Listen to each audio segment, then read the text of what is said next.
əllərini dəqiqələrlə sabunla yumaq, evin döşəməsini hər gün 2-3 dəfə silmək, geyimləri hər istifadədən sonra dərhal yumaq, tualetdən sonra bütün bədəni sabunla yumaq,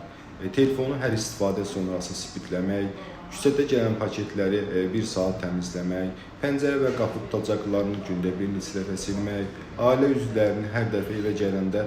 çöl geyimlərini dəyişməyə məcbur etmək, yeməkləri yeməzdən əvvəl bıçaq və qaşıqları spirtlə təmizləmək, evə gələn qonaqların oturduğu yeri onların getməsindən dərhal sonra silmək, sadaladığım davranışlar obsessiv kompulsiv pozuntusu olan xəstələrin etdiyi təmizlik kompulsiyalarıdır. Bəzi insanlar üçün bu davranışlar normal və ya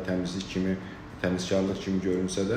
əslində şəxsin gündəlik həyati funksiyalarını pozur, işə, məktəbə, sosial həyata davam etdirə bilmirlər, saatlarla təmizlik, yoxlama və simmetriya ilə məşğul olmaq normal fəaliyyətlərini əngəlləyir. Ağır narahatlıq və təşviş doğurur, obsessiyalar daxili əzab verir, kompulsiyalar isə bu təşvişi azaltmaq üçün zorla yerinə yetirilir. Şəxsi, ailəvi və sosial münasibətləri korlayırlar, ailə üzvləri ilə münaqişə, sosial təcrid, qonaq qəbul etmək istəməmə,